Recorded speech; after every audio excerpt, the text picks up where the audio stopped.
Hey everyone, I've had a chance to play F125 and also thank you so much to the EA Creator Network for providing me with the game code. So it's officially out with the old and in with the new, and with last year's F124 being alright and being met with a bit of criticism, F125 is most definitely feeling like it's already a step up and also a step in the right direction. I truly enjoyed playing the game. So in this video, we'll talk about what's new, what's better, and perhaps what could have been improved. So it's not like a deep dive into any long-term gameplay. It's just, highlighting some of the main and major things that came with F125. So if you'd like to see some long-term gameplay, please do let me know in the comments below. If you already have your hands on F125, let me know what's your favorite thing thus far. First and foremost, driving and handling. It feels like it's almost as smooth as butter. This is the biggest change that I have noticed, and I appreciate it. The handling is so much better, and it was so clear from the beginning. Like, I struggled in F124, and with F125, it almost feels like the cars are smoother, lighter, a bit easier to navigate around the corners and the bends on the racetrack. I mean, even on my worst day, I still had somewhat of control of my car. Like, my car was not flying into next year. So I appreciate the realism with F125 or in F125 with the handling and making driving slightly a bit better for, people like myself. I appreciate it being better and easier. So yeah, and also some rainy conditions, I must say. It's a bit difficult when it's rainy and the conditions are wet, or maybe that has to do with the realism that is there, but I found that to be the most tricky aspect of all of this. Pause, wait a minute, we'll go back to the video. But if you're planning on buying F125 or any EA game, please consider using my creator code, which is I am Nolo, capital letter I, at checkout. I will get a small percentage of the overall sale.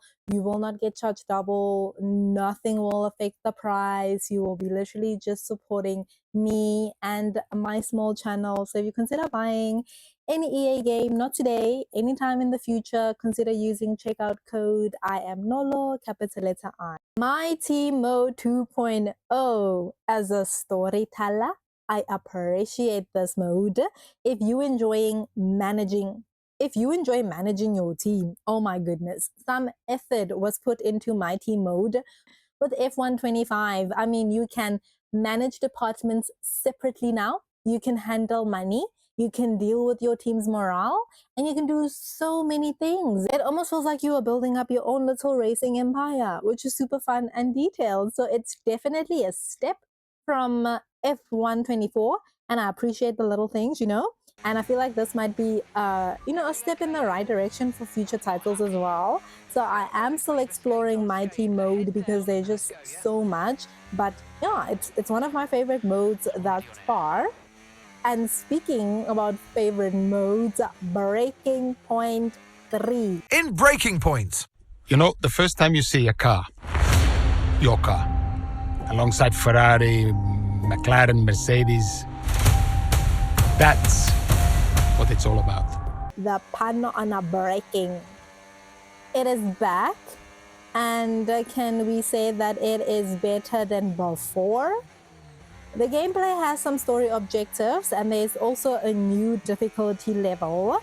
It is interesting to play and to explore in the beginning, but I feel like some people might get, very bored, and it might feel like it's a bit unrealistic.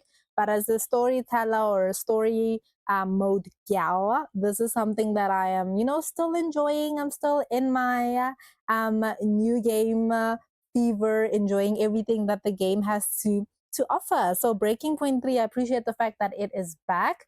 So you can either choose to play as Aiden, or you can choose to play as like the girl. I've done both. The story really doesn't change that much. It stays the same, more or less. So yeah. My final thoughts, I would say F1 definitely has the bit of its perks. It does feel better and improved from last year's F124. I also like the fact that it's better on a controller, especially for someone like me who plays on an Xbox controller. Like I said, my car's not flying out of control on the bends and the curves. And my favorite aspects would be the T mode and the Breaking Point 3 because it adds a bit of variety. And like I said, as someone who enjoys like story modes and storytelling, this is why this is like a favorite part of F125 for me. Feels better, feels improved. It feels like it will not get boring that quick. But if you're someone who just enjoys purely the racing and doing the seasons, yeah, like the cars feel much better. The settings feel a bit better. The AI needs a bit of work, and the bunching at the beginning can sometimes get a lot.